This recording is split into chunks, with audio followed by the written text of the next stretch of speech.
Alright everyone, hello, welcome back to another Commander deck tech video, and by popular request I am switching over to Moxfield. For all of my deck tech videos I will now be using this website, and for this deck tech I'm going to be using Ranar the Ever Watchful for Commander. Ranar is a 4-mana 2/3 legendary spirit warrior in white and blue. With flying and vigilance, the first card you foretell each turn costs 0 mana to foretell. Whenever you exile one or more cards from your hand and or permanents from the battlefield, you create a 1/1 white spirit creature token with flying. Now I also want to experiment with spirits soon, and I think Ranar is a great commander to do that because you get spirit tokens. You do need to combine this with foretell, you need to combine this with other exiling abilities just so you can abuse this and get more of them. And we're going to have a combination of everything. That's what I wanted this deck to be. Just a little bit of everything that we can do to take advantage of that ability. So I'm just going to go category by category here. First up we have counters. We have Swan Song, Arcane Denial, Counterspell, Dovin's Veto, Negate, and Render Silent. Doesn't really seem like a bad idea to play at least a handful of counter spells whenever we get the chance to play blue. It's one of the best things that blue can do, so why not? We also have some cards in here to help us draw. Not the only cards that'll help us do this, but they're really just in here for that extra bit of card draw. And Skull Clamp will take advantage of our 1/1 spirit tokens. So if you don't have any ways of making your spirit tokens bigger, if you don't have any ways of attacking and winning through combat, just start throwing Skull Clamp onto them, and you'll be able to draw 2 cards pretty easily. We have Vega the Watcher. Whenever you cast a spell from anywhere other than your hand, you get to draw a card, so fits in perfectly with what we're trying to do here with Foretell. We also have Reconnaissance Mission. I only really wanted to have one of these cards in here, the Coastal Piracy abilities I mean, because we have a ton of ways to draw cards, and this at the very least will cycle if we don't really have any need for it. And then we have Seagate Oracle. Now we get to start off here with the ETB creatures, because the best way to exile, the most efficient way to exile in blue and white is still going to be Blink. So you want to have some other creatures that will benefit from exiling and then coming back. So Seagate Oracle, just a great way to get to your cards quickly. We have Archaeomancer. This is involved in a combo. I didn't want this deck to be too combo heavy, but we do have a couple win cons in here around infinite mana. Archaeomancer and some other cards in here that will blink are going to be part of that combo. We have Brago King Eternal. Ranar's ability will only get you 1 token, I should add, but Brago King Eternal will still help us take advantage of our ETB stuff. Just know that it doesn't give you 1 spirit token for everything you exile. That would be pretty busted. We have Solemn Simulacrum, one of the better ETBs in Commander, one of the most consistent ETBs I should say. Always helps to get us to the mana that we need. We have Cathar's Crusade. I guess we could consider this a win con, but whenever a creature enters the battlefield under our control, we put a +1/+1 counter on each creature we control. So it'll make those spirit tokens much bigger. And then we have Cloud Blazer. When it enters the battlefield, we draw 2 cards and gain 2 life. And with Muldrifter, we have essentially the same thing but without the life gain.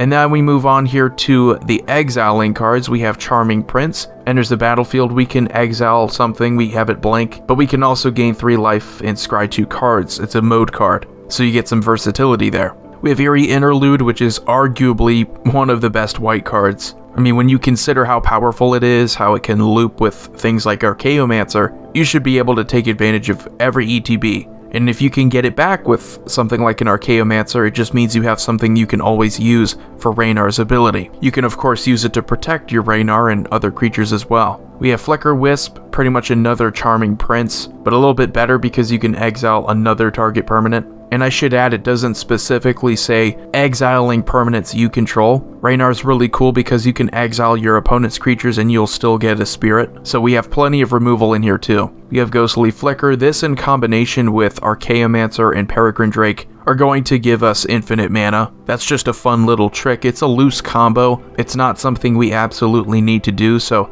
I don't have another Archaeomancer ability in here, but we do have one other way of getting infinite mana. We have Promise of Tomorrow. Whenever a creature you control dies, you exile it, and at the beginning of each end step, if you control no creatures, sacrifice Promise of Tomorrow, and return all cards exiled with it to the battlefield under your control. So it's a really cool way. Even if our creatures die, we have a way of bringing them back later. It's also really good to pair up with a board wipe. And then we have Soul Herder. Whenever a creature is exiled from the battlefield, you put a +1/+1 counter on it, so pay attention to that. Could make it really big. And at the beginning of our end step, we get to exile another creature we control and return it to the battlefield under its owner's control. And then we have Amphin Mutineer. When it enters the battlefield, we exile up to one target non-salamander creature, and the creature's controller gets a 4/3 blue salamander warrior creature token. So this ETB is fantastic because it will help us get our spirits. If we exile our opponent's creatures, that will also trigger Ranar. Then we have Restoration Angel to pretty much be another Flicker Wisp, but it's even better because it has flash and it's something you can do in response.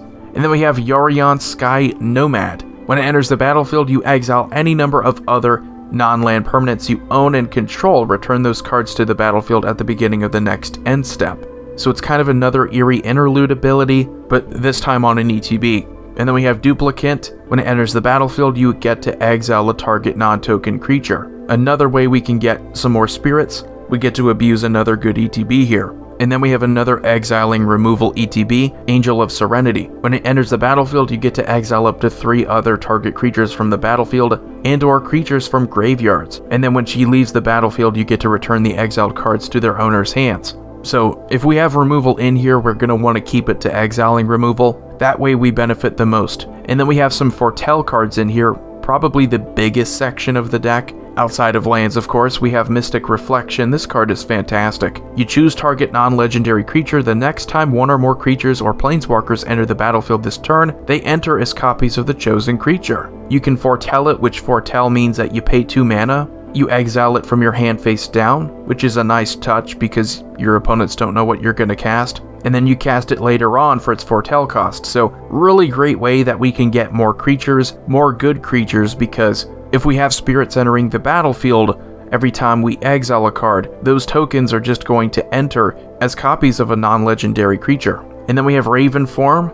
It's a sorcery speed exiling removal spell, but it does benefit our deck. It'll help us get spirits because of the exiling. And then we have Saw It Coming. This is a counter spell with Foretell, so that's why it's in this category. But you pay 2 to have it exiled, and then you get to later on pay 2 mana to counter a target spell. And then we have Behold the Multiverse. You scry 2 and then draw 2 cards. We have Cosmic Intervention. If a permanent we control would be put into a graveyard from the battlefield this turn, we exile it instead. We return it to the battlefield under its owner's control at the beginning of the next end step. So it's very good in response to a board wipe. If someone's going to board wipe, you can play this instead and get back all of your non-token creatures. You can get back all of your lands if someone wants to play land removal, planeswalkers for planeswalker removal. Really sweet. And then we have Cosmos Charger, just in here to synergize more with foretelling. Makes them 1 cheaper, and it can foretell itself. We have Glorious Protector, Flash and Flying. When Glorious Protector enters the battlefield, we may exile any number of target non-angel creatures we control until Glorious Protector leaves the battlefield.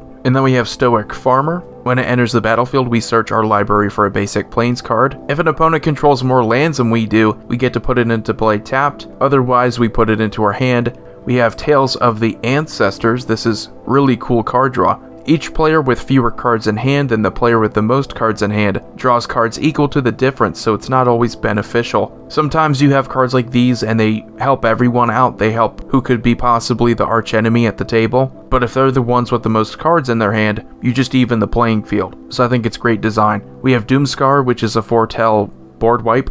Very good cost to do that, by the way, only 3 mana. And then we have Ethereal Valkyrie. When it enters the battlefield or attacks, you draw a card. Then exile a card from your hand face down, it becomes Foretold. Its foretell cost is its mana cost reduced by 2, so it really helps speed up your deck. If we get more foretell cards in the future, this is something that will totally age well. And then we have Spectral Deluge.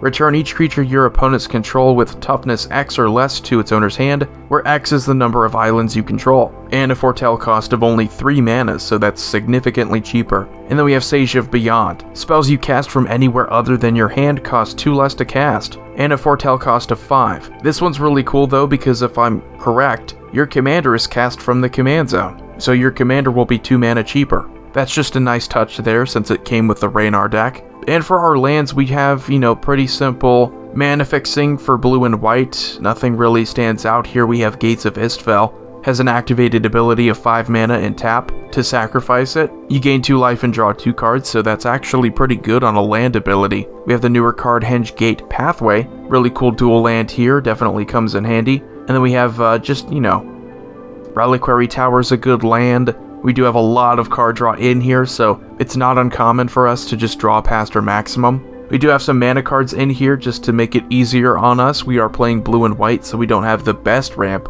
Most of that's going to be in artifact form. We have Mox Tantalite. This is really unique because Suspend does function in a similar way to Foretell, where it's cast from exile. Mox Tantalite's nothing really special though. You do have to wait a few turns before you get it out there, but for 0 mana, you're able to easily trigger your Ranar and get a spirit. We have Soul Ring, we have Wayfarer's Bauble, Arcane Signet, Azorius Signet, Felwar Stone, Mind Stone, Talisman of Progress, and we have Smothering Tithe just to get some more treasures, get some mana that way.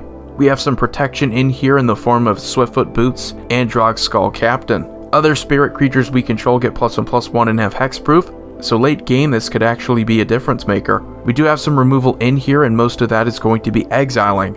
We have Path to Exile, Swords to Plowshares, Reality Shift, Winds of Abandon, really good board wipe if you're just looking to exile all of your opponent's creatures, Crush Contraband, Return to Dust, Settle the Wreckage, and then the only exceptions here are Supreme Verdict and Austere Command. Just 2 board wipes that I think are way too good to pass up.